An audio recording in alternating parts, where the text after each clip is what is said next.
Hello and welcome to today's seminar. It's going to be a really exciting start to what promises to be a really challenging but fruitful 8 weeks. We're going to be kicking off today with goals and the sales funnel. It's the first very important topic that we're going to be covering and is going to enable us to master what I believe are some of the most important skills you need to be able to grow your business successfully and intentionally and without the usual chaos that you experience with just organic growth. Now, the 8 topics that we've selected have not been selected randomly.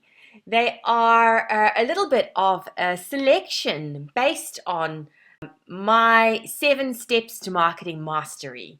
If you've come to any of our seminars in the past, you'll already know the 7 steps to marketing mastery. There are 7 specific processes, I guess you could call them, 7 important marketing skills that you need to be able to master to be able to grow a brand or a business intentionally and sustainably. Now, in those seminars, I talk about these 7 skills: game, craft, create, strategize, communicate, innovate, and build, because I believe that they are the most organized, the most sensible, and the simplest way of tackling marketing growth. The first is know your game. Know which market you're playing in, know what your value proposition is to that market, and most importantly, know the area where you can develop comparative advantage. The second step is craft. Crafting is creating a brand that people really love, on paper at least. Figuring out what the right personality of that brand is. Figuring out what the look and feel of your brand is. Understanding the unique needs that you tap into and what the unique selling points of your specific brand are really critical to crafting brands that people love. Now, once you've crafted that brand on paper, it's important that you then create customer experiences that people love and that draw them back to your brand and business time and time again. That's step number 3. All of these thinking steps, these very proactive, very thoughtful choices that you're going to be making, come before you even think about how you're going to be actively and proactively growing your business in the strategize step. So the strategize step, you see, will help you to figure out where you want to go, where you are today, and ultimately how to get there. Once you understand the strategies that you need in order to grow your brand or business, you then can zoom into the communicate step. The communicate step is the stuff that people are going to experience, the things that they're going to see that's going to draw them into your brand or business, that are going to enable them to try your products for the first time or come back time and time again to try your products. That's communicating, and it's typically where you invest all of your advertising money. Now, once you've gotten from 1 to 5, you've essentially created a very stable brand system, one where you're able to grow your brand using the things that you know and understand, and you can create a really strong foundation for future growth. But we all know that the world keeps on moving, people keep on expecting fundamentally new things, and so innovating is a very important thing to master later on in the process. It keeps your brand fresh and relevant so that people are, well, quite frankly, still interested in it at the end of the day. All of these things are very critical steps, 1 through 6. It's the doing stuff, the stuff that you do every day in order to be able to grow your brand or business. But without number 7, a very strong marketing engine that you've quite intentionally built, it's quite difficult to keep the train on the train track. And so, doing 1 through 6 is important, but 7 is that hidden little gem, the thing that nobody thinks about. How are you going to find the right suppliers to keep your business running effectively and efficiently? How are you going to recruit people who can manage your business or manage specific processes in your business? How exactly are you going to manage your business from week to week and day to day? What rhythm are you going to create for your business? All of these very important things. What processes are you going to put in place to make sure that everything runs smoothly? And then finally, how are you going to build skills within your team, your supplier, and even with yourself as the leader of your business? So that is the 7 steps to marketing mastery. Now, you're probably wondering to yourself at this stage, what is she talking about? How exactly does this 8-week program, the BizBoost, fit into steps 1 through 7 of the 7 steps to marketing mastery, right? Well, I've got really good news for you.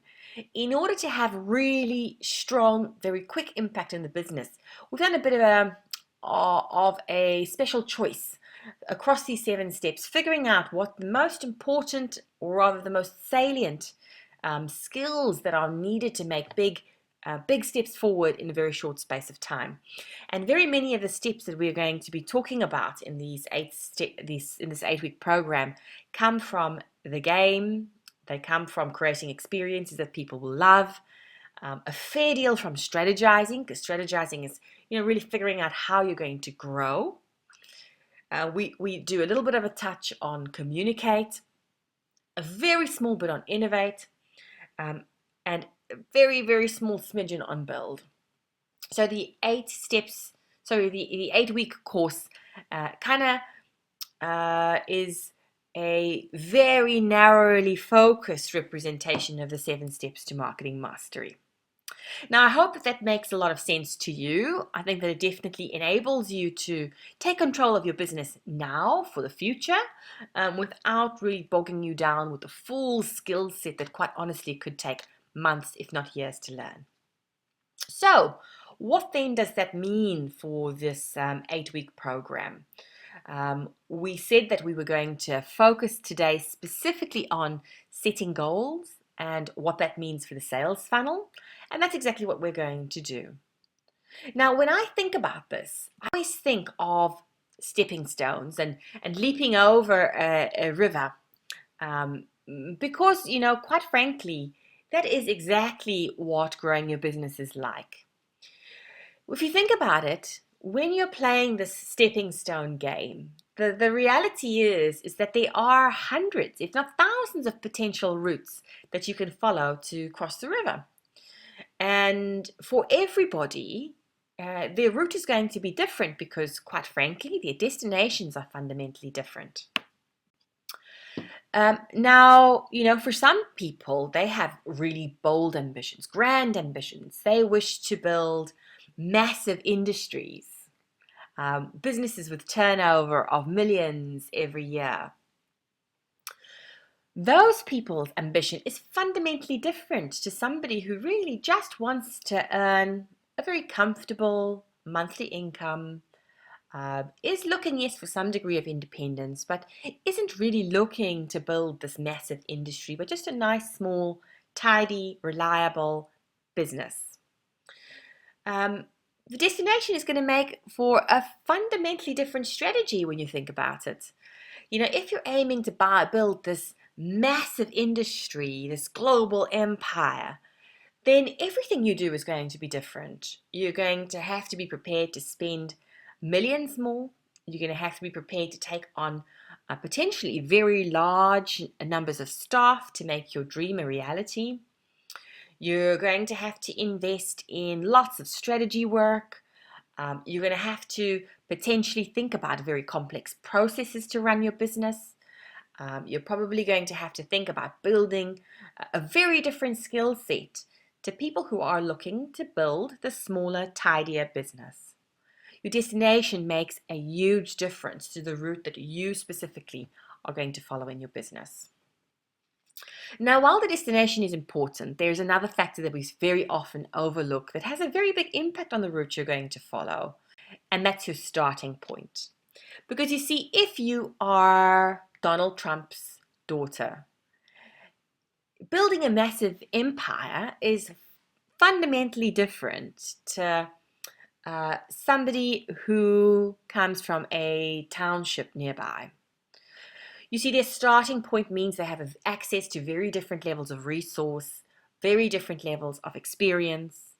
The strategies that come to mind when they ideate are quite different.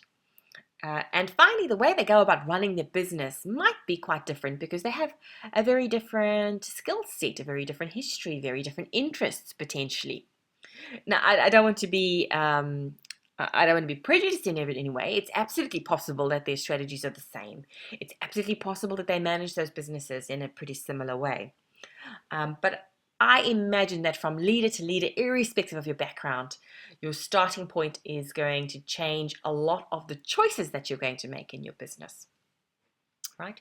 So your starting point makes a big difference. It also determines the difficulty on your path, and it determines very much the level of spend you're going to have to invest in order to get to where you want to go. Right, so your starting point is very different. Another thing you might want to consider in your starting point is the very specific skill set that you might have developed. Because you see, we all have very different talents, and those talents can be the beginning of very interesting areas of comparative advantage. Now, I say in the game, always, always, always play to your strengths. Play a game that you understand, play a game that you can win.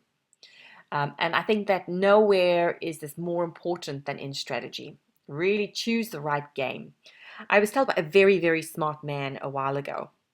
He said to me, Kerry, if you want the best chance of winning in business, then choose sectors, categories, markets that are growing and where people are open to products and services, open to innovation, open to new entrants. If you want to find the hardest route in business or the route with the smallest chance of success, then choose businesses in markets or sectors that are declining or where people are very resistant to change. And so, play to your strengths, figure out where those strengths are, because that is a much simpler path for you. So I think that that's really true for the route that you're going to follow. It's very easy to believe that somebody has all of the right answers and that there's only one right answer. But in reality, in business as in life, the routes are just unbelievably plentiful. Now, of course, there are shorter routes and there are longer routes. Some routes are short by design or by just sheer genius. Some routes are short by luck. Some routes are incredibly long because of the way things are. Some of them are incredibly long because you make not such great choices along the way. But your route is your route. And I really, really suggest that you find the best route to marry with your specific skill set, the best route to get you to your specific destination, and your route that fits best with your specific starting point. Now, we're going to use a very interesting example, I hope. I want you to meet Jules.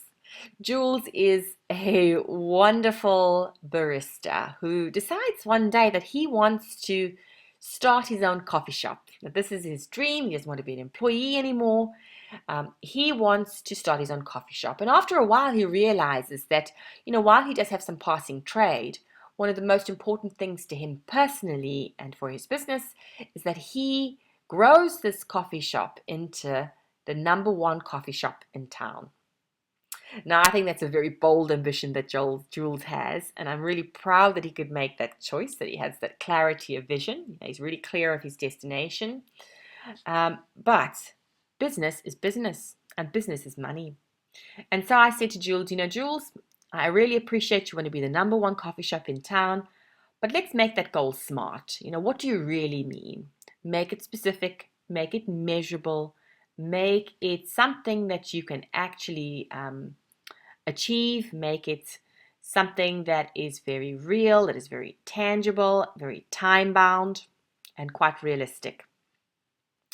And so he did. He said, actually, what that really means to me from a business perspective is setting a target of 100,000 Rand per month of additional revenue. And I said, well done, Jules, well done. You've given us just this little piece of extra information that we need to be able to figure out your specific sales funnel. Now, a sales funnel is a very important tool in your business. And quite frankly, there are very many people who haven't captured sales funnels. They kind of bumble around in the dark, hoping that they're going to be able to do some advertising and eventually it's going to result in some sales. And that does happen. It can happen quite successfully for a very long time. The trouble is when you want to take control of your business growth, not having a very clear idea of your sales funnel can be a real problem. So let's focus in on what that sales funnel actually is. Now, there are a number of different sales funnels, and every business will fill in the specific details of their sales funnel in slightly different ways.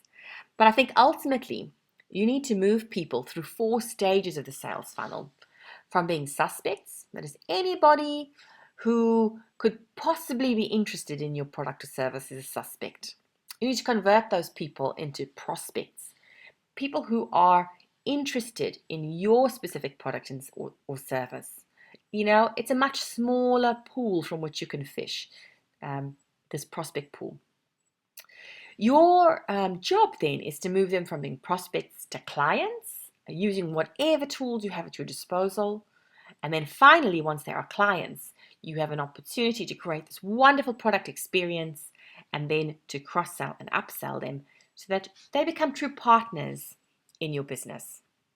Now, once they are partners in your business, then you've got to hope, and I think actually quite intentionally plan on doing whatever you need to do so that these people can be promoters of your business. These promoters enable you to grow your business without you being there, through word of mouth, through referrals, through active recommendations. They tell other people about the magic of your specific product experience, and they draw people to you like a magnet. Now, even within these individual steps, you might have multiple steps. For example, in moving prospects to clients, you might have to do a discovery call. A discovery call might be followed up with a free manual or a free template. A free template might be followed up with some free advice or introduction to a seminar, or you could do lots of things even within that conversion step from prospects to clients. Likewise, in moving suspects to prospects, you might want to touch them in 7 different touch points with a number of different messages before they're ultimately converted to being a prospect. Right? So for all of us, we're going to need to figure out what our specific sales funnel is, figuring out what tools we have at our disposal, and actually what's needed to be able to move your suspects to prospects, prospects to clients, clients to partners, and ultimately into net promoters of your business. Now let's return to Jules, because you see, Jules figures out very quickly that if he wants to make an additional 100,000 Rand per month and selling cups of coffee at 20 Rand per cup, he would need to reach you would have to sell an additional 5,000 cups of coffee. Yeah, 5,000 cups of coffee is a lot of extra cups of coffee. And in fact, when Jules worked that out, to achieve 5,000 sales using his current marketing plan, he buys some advertising space in a local magazine. He figured out that 1 in 10 people respond. For every 100,000 people who read this magazine, he gets 1,000 new sales. So Jules figures out very quickly that if that's his response rate, he would need to reach 50,000 people using the same advertising mechanism, other local magazines potentially.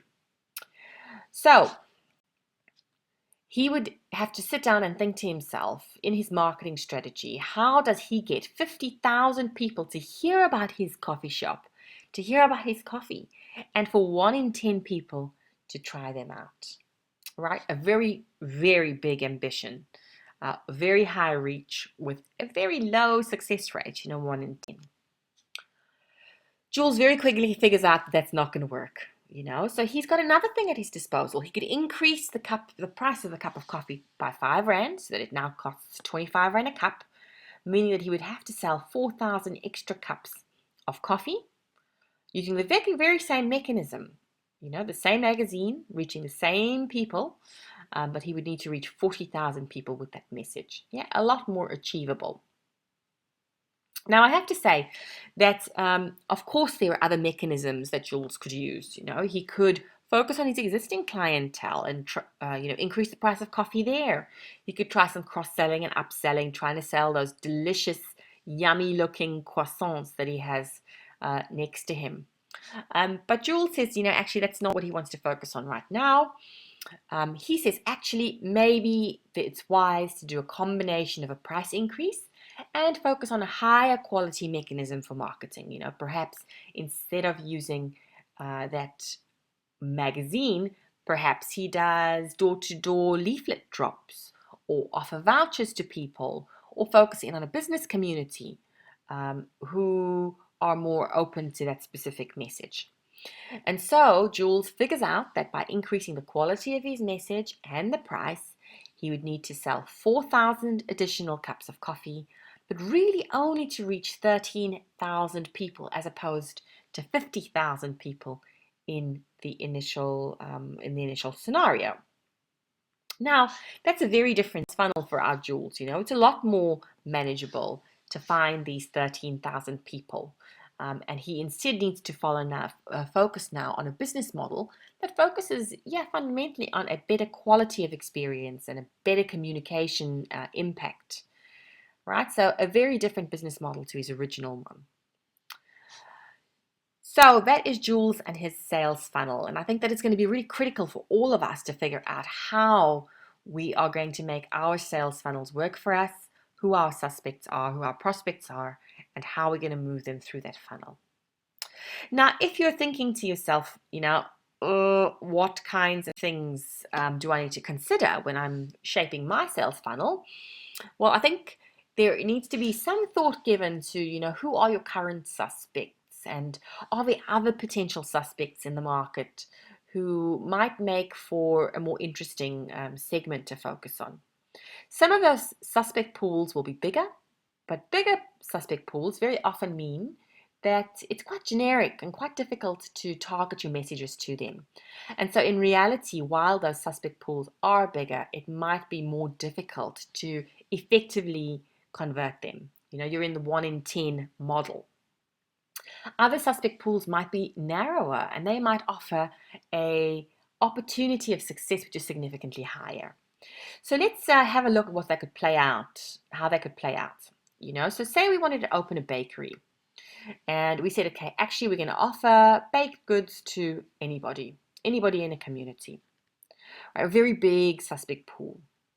And in order to reach a large number of people so that you can convert them in that suspect pool, you would probably have to invest in some radio, maybe some local television, maybe some newspaper ads. It's a lot more costly strategy. Likewise, the messaging around your baked goods, it's quite difficult to figure out what would be a very effective message, a very targeted message, because you're really trying to speak to everyone. So a very big suspect pool, but very difficult to reach potentially. In contrast, if we were going to focus on a suspect pool which was a lot smaller, let's say we focused on mums with young kids who have very big birthday parties, right? The birthday party market, a much smaller segment, but a segment who you can target with incredibly tight messaging. And that incredibly tight messaging means that you move from the 1 in 10 success rate to the 3 in 10 success rate or the 4 in 10 success rate. That level of choicefulness around your suspect pool makes for a far more effective marketing communication model and might be more interesting to you. Now, of course, for all of us, we're going to have to say, in choosing between these two suspect pools, what tools do I have at my disposal? Some tools you can build the muscle for, other tools you simply cannot. So if we think about this specific suspect pools, these mums with kids, toddlers, and the birthday market, for these toddlers, if you really think about it, if you're not a mum and you don't have kids, it's quite difficult for you potentially to understand that market very well. It's quite difficult for you to have conversations with that market where you really resonate. You might have to spend a lot of money on research. You might have to buy in those expertise. You probably don't even have a network in that market. So it's really quite difficult for you to potentially win in that market. Or at least you would have to expend lots of resources to be able to win in that market. So in choosing your suspect pool, I always say, don't just look at it from a suspect perspective. Also think about it in terms of the tools you have in your disposal. And a very important part of those tools are your specific skill sets. If you really are not creative and you're not playful and you cannot create cakes that are so beautiful, you can't do 3D cakes, you cannot deliver low cost cakes, you really are into specialized truffles and special ingredients, then that might not be the right market for you. Right? So really consider it, both from your suspect pool. Think about the tools that you have at your disposal. Think about the unique sets of skills that will enable you to be more competitive. And one thing which I haven't written here, and is something that you really should consider, is how crowded is that specific segment. If you have got, if every baker on every corner is focused on that specific segment, it could be quite difficult for you to stand out and make an impact. So once you've considered all of these things, I like to say, just get them all in your brain, mix them around, and then make some choices. Really figure out from the scenarios that you're playing out, which ones are low pain, which ones are high pain, which ones are low gain, which ones are high gain. And when you think about gain, think about the size of the market, think about the revenue potential, think about the profitability of that segment. Likewise for pain, think about all the things that it'll take for you to win that market. The time that you need to invest in it, the money you need to invest in it, the staff, the manpower, the complexity, the technicality, all of these things are pain. Now, it's not so important for you to be 100% specific or to have, exactly the right numbers. Do the modeling. By all means, do the modeling. Figure out what the estimated size of that market is. Really sit down and think about the price points you can achieve in that market. Think about the effort that it'll take. But for me, it's never really about the specific numbers. It's really quite good for you to figure out the relative pain and the relative gain of different suspect pools. And plot them on this market, on this matrix, this pain gain matrix. I find it quite useful in making choices, and I find it simplifies things because you're not really looking for specifics. You're looking to contrast relative pain and of different segments, or whatever it is that you're trying to choose. It's relative pain or relative gain. And very quickly, you should be able to find one or two suspect pools that sit, we hope, in high gain within the context of your specific destination, and low pain within the context of your specific skill sets, your specific tools that are available to you, right? And once we found those very interesting suspect pools, then you're onto a bit of a winning wicket. You've found those markets that are growing, where people are open to you and where you have comparative advantage. Where you're able to play your specific game. Now, we don't all have data. I'm going to be perfectly frank with you. Even very big businesses don't have all the data they need to be able to make choices. And that is okay. It's perfectly okay for you to use different methods to gather some of that data. And I'm going to give you a couple of ideas for how you can find the right data, or at least have estimates for data that'll help you to make some of these choices. So the first thing, which I think is really important, is to look at what you're already doing. If you already are marketing to that target group, or you've used those magazines, or you have people who understand those segments or who are already marketing to those segments, then you can use the old test and measure. Right? Have a look at what's working, what's not working, what's your success rate. Have a look at the reach potential and what your success rate is in that segment. That's the first thing. The second thing is you can investigate. Do some numbers. Have a look at the demographics of a specific area. Do some estimates. If you know how many schools are in an area, for example, you can estimate the number of pupils. And if there are a number of pupils in that school, you can estimate the number of kids between 3 and 7. And if you know the number of kids between 3 and 7, you know the potential size of a market of people who are celebrating birthdays and might need some cakes, for example. So do some investigations. The third step is to do some modeling.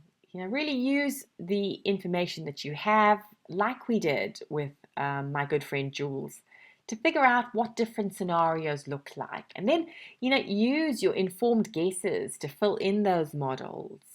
Use gut feel to fill in those models. We're all smart. We spend time in these communities. Use informed guesses of experts on that specific segment to be able to figure all of this out, right?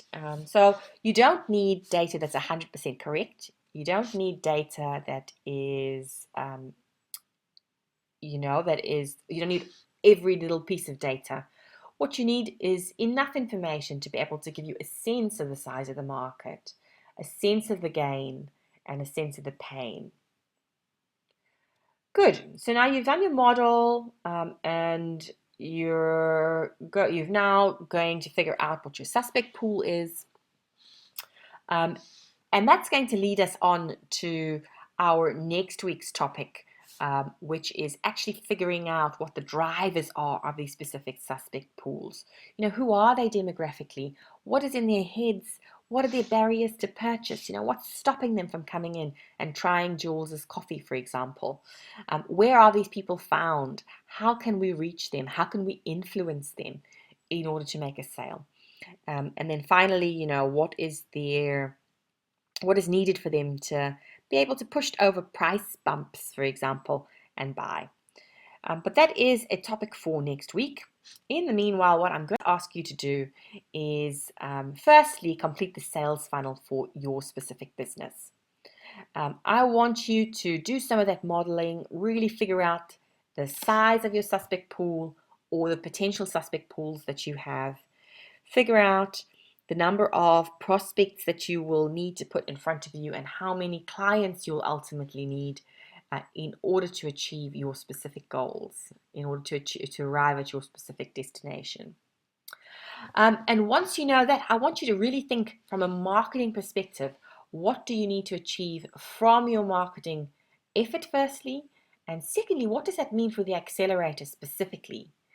What are you hoping to achieve?